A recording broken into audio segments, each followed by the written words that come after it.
Welcome to the Banality of Transformation.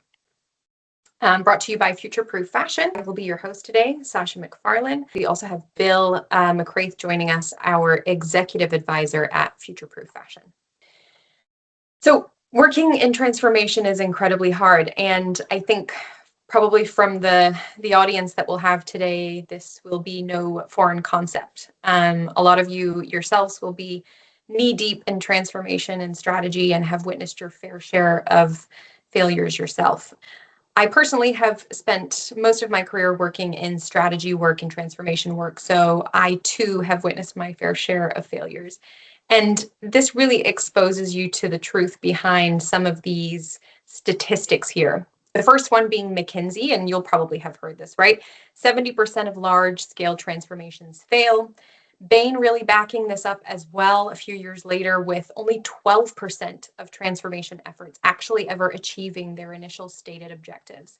And just to clarify that, that's a key point I would like to make. When I say failure, I don't mean full-blown failure necessarily all the time, although that does happen, but also parts of the project not necessarily achieving the objectives that they initially set out to do. So partial failure included here as well. I've had the privilege of experiencing transformation now both inside complex organizations and outside. So initially, my career was spent inside global corporate world, specifically apparel retailers.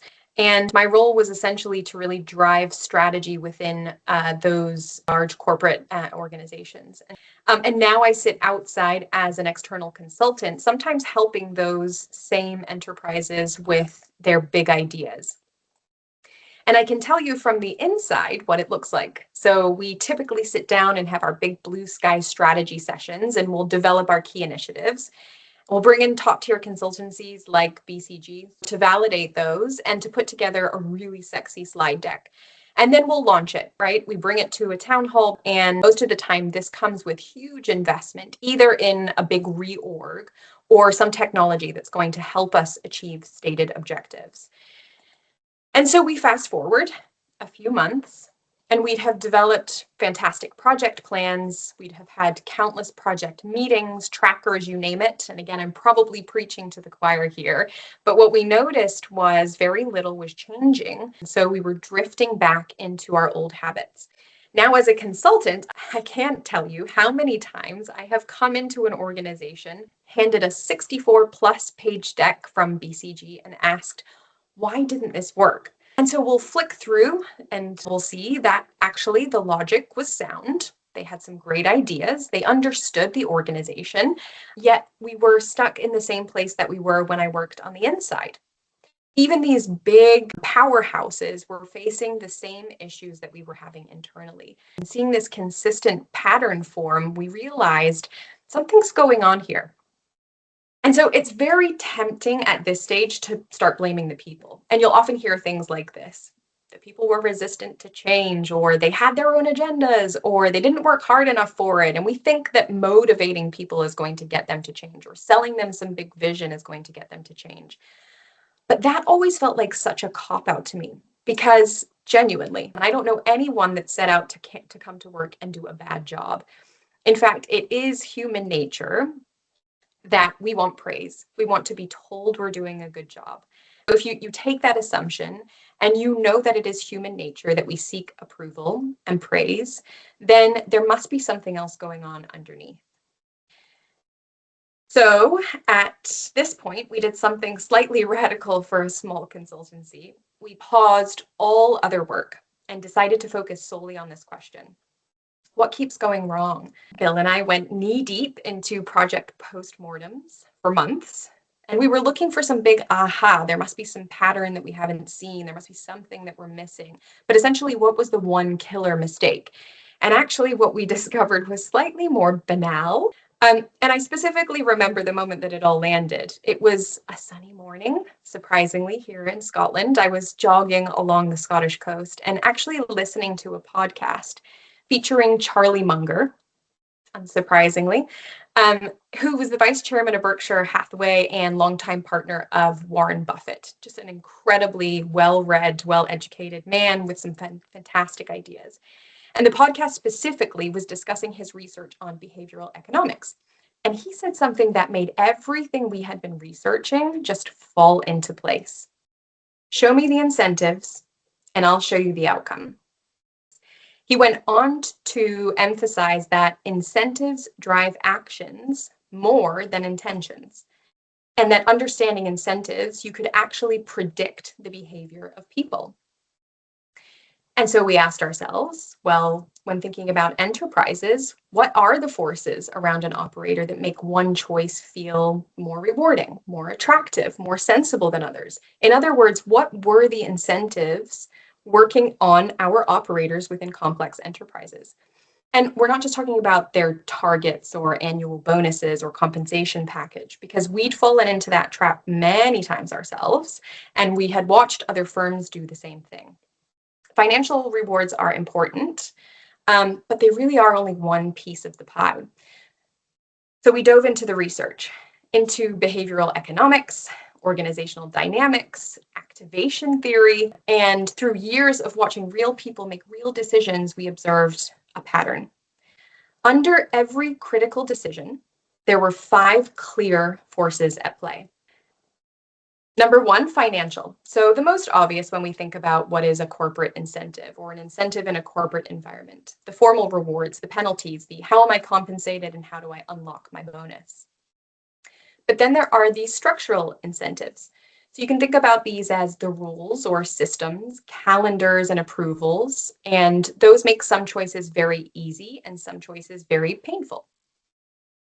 They're social. So who gets praised and what behaviors are popular amongst your peers? What stories get told in meetings? Career. What does it take to feel safe in my job? This is a big one. So what makes you look like safe hands? And this is especially important around work to do with transformation. If I keep doing the same thing, my job is safe. So what's incentivizing me to do something different? And then cognitive. Incredibly undervalued, but essentially what feels clear and simple under time pressure versus what feels confusing or risky or mentally expensive. And together, all 5 of these we now call the incentive stack, which is essentially the architecture of behavior within an enterprise. When you look at stubborn behavior through this lens, it stops being mysterious. And this essentially allowed us to understand how to change an individual's behavior. So how do you tweak their environment in order to produce a different output? And ensure that those optimized outputs that we were looking for essentially became inevitable. What we now had to figure out was, okay, so some of these enterprises that we work with are 20 or 40,000 people deep. So back to the academic research we went. We needed to understand system dynamics. How do you really design systems? These complex systems, now knowing how to motivate the specific individual, how do you play this all together and do it at a large scale? So James Clear, author of Atomic Habits, and if you've spoken to me in the last 6 months, you'll know he's one of my fave people at the moment, has a really great quote. You don't rise to the level of your goals. You fall to the level of your systems. We're really good at defining our goals. You don't become the CEO of Nike because you're not good at goal setting. What we struggle with is defining the system that allows us to achieve the outcomes. And so you can see here, the difference isn't the goal. The difference is the system that allows the outcome to be realized. And so through all this wonderful research on system dynamics, we essentially designed the IDA principles.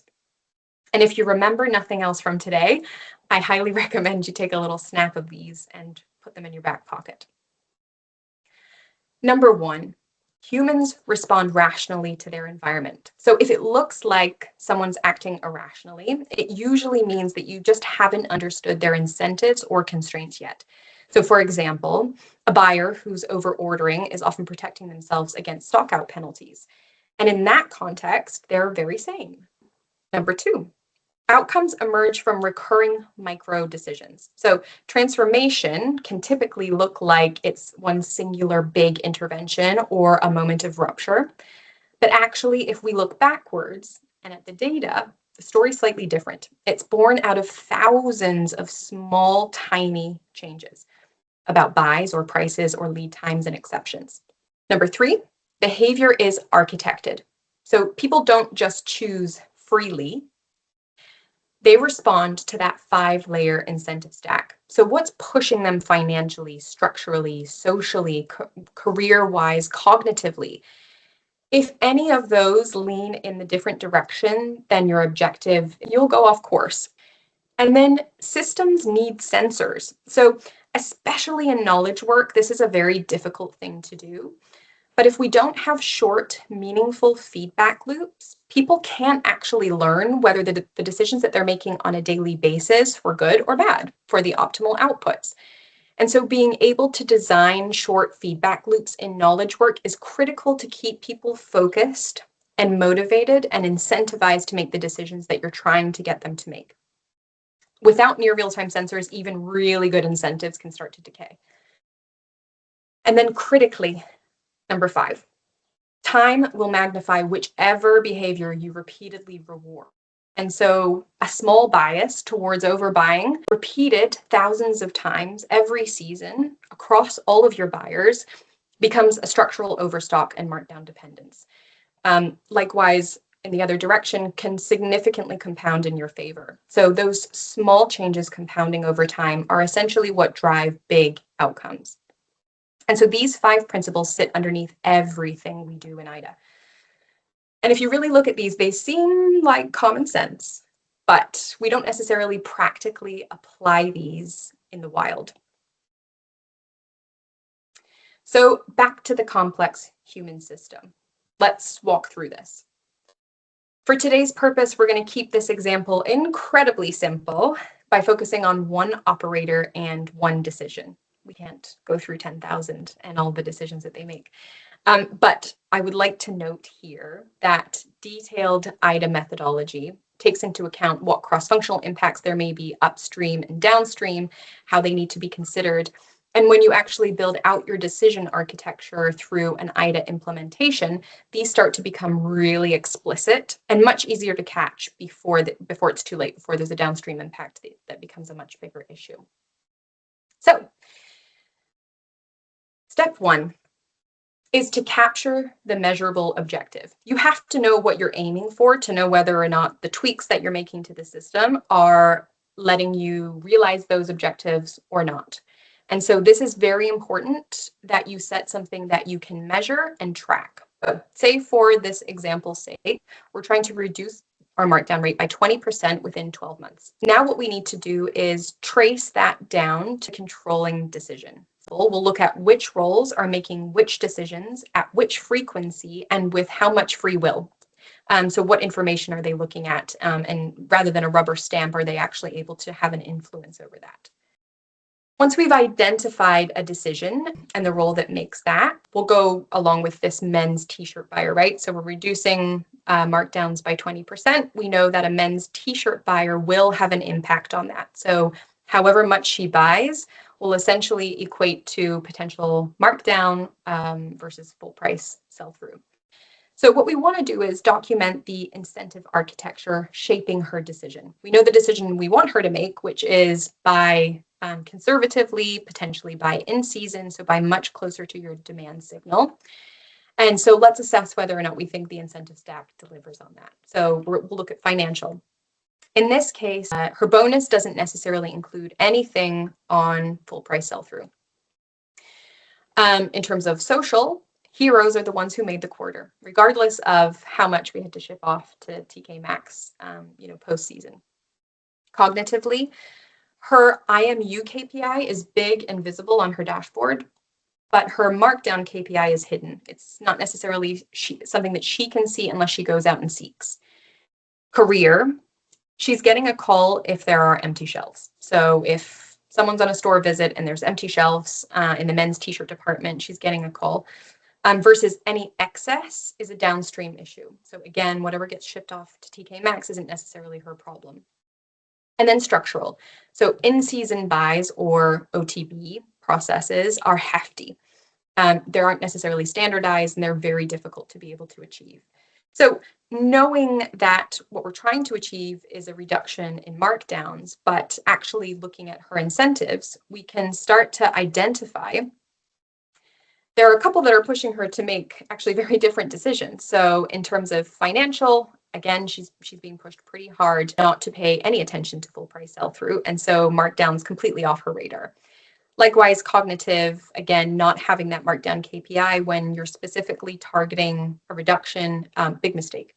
And then structural, you've got to be able to allow her to make the right decisions and choices and incentivize her to do so by making it easy in season. So this step really reveals the incentive conflicts and hidden pressures and why current behavior is entirely predictable.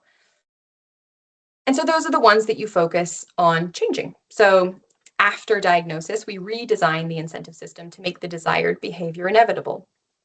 And the IDA methodology provides a specific structured way to define the required behavior shift at the decision level, re-engineer the incentive at the 5 layers, and then ensure the decision becomes the lowest friction and rewarded option. So again, for example, on financial, it's essentially tweaking her bonus so that it's based on full price sell-through, her full price sell-through.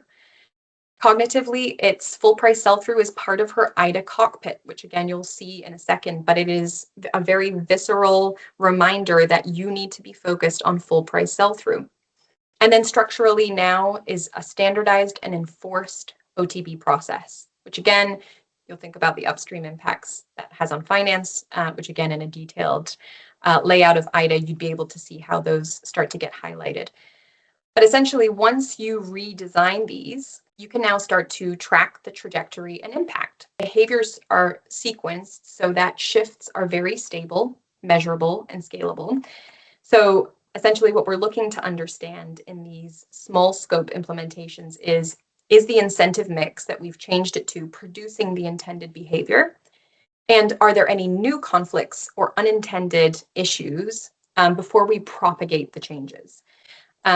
And then the last step, of course, is to operationalize. So back to those key design principles of IDA, you need to make sure that each individual operator knows whether or not they're making the right decisions in the moment. And that is essentially the IDA cockpit. This is decision level clarity for your operators. So for our t-shirt buyer, it's essentially telling her the important decisions to make at what time. It's a very calm environment, a very stable environment, and a very operator focused environment. So this isn't how the company is doing. This is how you, men's t-shirt buyer, are performing. My guess is you're probably thinking at this stage, oh gosh, how long will that take for a 10,000 person organization? Good question. Let me answer that. It's not something that you would deploy across 10,000 people from day one. It's something that you'll teach to part of the organization that shapes how those 10,000 people make decisions. So for example, at the beginning, yes, this is hands-on. We work closely with leadership and a small group of operators and deal with a real decision environment as an example. And it's a very deliberate and precise, almost white glove experience where they're learning the IDA principles and IDA methodology. Very quickly, the people we're working with, typically line managers and functional leads, will start to see the impact of this. And now they start to view their teams not as people to motivate, but as systems to engineer. And so at that point, IDA stops being this white glove intervention and really starts becoming an internal management discipline. They begin redesigning their own environments, their own workflows and incentives and feedback loops, observing their teams and the trajectory of those behaviors to make sure it's pulling in the direction they need it to. So instead of trying to roll this out to 10,000 people, you have hundreds of leaders who are each improving their systems. And so you've essentially created a flywheel effect. So you really scale it by embedding the capability to redesign the system at every level. And in this way, it becomes a standard part of how the enterprise operates. IDA is essentially 3 layers. There's the philosophy. Organizations at scale do not behave like plans. They behave like systems. And systems will produce exactly what their internal logic allows. Incentives are the internal logic of your organization. So meaningful organizational change doesn't come from large one-time shifts. It comes from small, consistent changes in how decisions are made and repeated across thousands of roles and how that change is sustained over time. with those small feedback loops. The methodology explains how to deliberately change behavior reliably, repeatedly, and at scale. So it translates strategy into outcomes by working backwards from the results to the decisions that create them, and then redesigns the incentive environment around those decisions so that the new behaviors emerge naturally. And then tools. The IDA tools are essentially the nervous system and reward circuitry of the enterprise. They align thousands of daily decisions with your strategic intent. They operationalize the methodology by making incentives visible and adjustable. IDA tools turn incentive-driven architecture from a one-time intervention into a persistent operating capability. Being able to operationalize this consistently and dynamically tweak it as your objectives change is critical. And that's essentially what the IDA tools do. It's a digital twin of your human system. Companies are just machines, right? They're machines that are run by people. We are rules-based, like it's an organism and it's a machine at the same time. And to some extent, the job of the CEO is engineering, how do I set up the company to achieve the goals? And so your goal is the target, the outcome, the thing you're shooting for. Your system is the collection of daily habits that you follow. And if there is ever a gap between your goal and your system, if there's ever a gap between your desired outcome and your daily habits will always win. Go get involved in that work and see what's actually happening, right? Go watch that problem happen. When they go see the work and they go see the problem happen, what they realize is that they have accidentally configured the design in ways that make that work really hard to get done. Go see the work and get involved. It's kind of a superpower, I think, for senior executives. It's hard to fix human systems without fixing human incentives. So you're absolutely right to focus on the incentives. When somebody says he's going to change the system this way, we look for how the system is then going to feedback and change future decisions, future policies, future actions.